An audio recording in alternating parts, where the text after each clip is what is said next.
Ito na ang hinihintay at inaabangan sa buong mundo, ang pagbabalik ng ating nag-iisang Lula, si Lula Bron. Sa lahat ng mga doubtful sa Lakers, umiiyak na kayo dahil aabanti na ang ating standing sa Western Conference. Nambirto na tayo. Ito na, dumadako na tayo sa ating pagchichismis. Ito na, pula sa ating Lakers. Ito na, pumitaw ng long distance relationship. Bingbing, hindi napasok ang kanyang binitawan. At ito na, Lakers, namabati, Lula, good for to, ang dakdak ng ating Lula. Grabe mga idol, walang kupas ang ating Lula Bron. Sinabi ko na sa ating release kanina na si Lula Bron ay parang Sweet 16 lang po siya. Hindi ito tumatanda dahil ating napaniniwalaan sa ating kasabihan, kalabaw lang ang tumatanda. Ito na, ang ating maluluka, may hawak ng bula. Ito na, pumitaw ng long distance si Bingbing, pasok ang kanyang binitawan. Ang ating maluluka,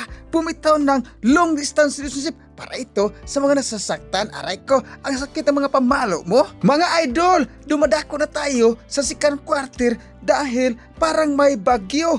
May bagyo or may bago. Aray ko, ang sakit na naman ng mga pamalo mo. Eto na, Lakers ang bula. Ito na, pasa kay Luka, ang ating maluluka. At ito na, behind the back pass. At ito na, pumitaw ng long distance si Bingbing, pasok ang kanyang binitawan. Halimaw ito ang ating maluluka. Nakakaluka ka, luka ang maluluka. Idol ang mga chismosa pa rin. Score, hati natin sa minute na oven. 52-49, lamang pa rin ang ating nakakaluka na Lakers. Entering the third quarter, eto na ang ating Lula Bron, pasa kay Luka. Luka, ang ating maluluka.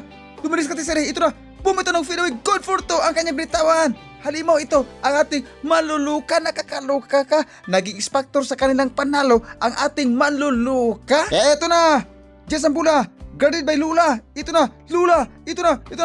Eto na, bumitaw ng fadeaway, kinain ang dipinsa ni Lula. Eto na, rebound by Luka. Pasa kay dagot ng inibi, daktak po sa mga chismosa pa rin ang binitawan ni dagot ng NBA, si Lula Bron. Aray ko, ang sigit ng mga pamalo mo. Eto na, dumadako na tayo sa ating final na pagchichismis. Aray ko, sakit ng mga pamalo mo. Fourth quarter na pala. Eto na, Austin Reeves sumasaragsak at ito na, isang sakong simentong pamalo ang kanyang naitala. Eto na, Jazz ang bula, number 3. Tumidis ka tisere at ito na, bumitaw ng long distance si Bingbing, pasok ang kanyang binitawan. Halimaw po si George. Eto na, Luka, mayok ng bula, pasa kay Vincent. Bumitaw ng long distance si Bingbing, pasok na naman ang kanyang binitawan. Parang umiiyak na ang doubtful sa Lakers. Eto na, Laure Markkanen, ito na, bumitaw ng long distance si Bingbing, pasok ang kanyang binitawan. Mga idol, at sa wakas, umaray ko, sakit ng mga pamalo mo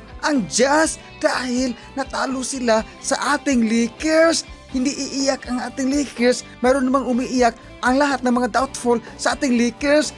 Ang ating standing ngayon ay nasa number 2 na tayo.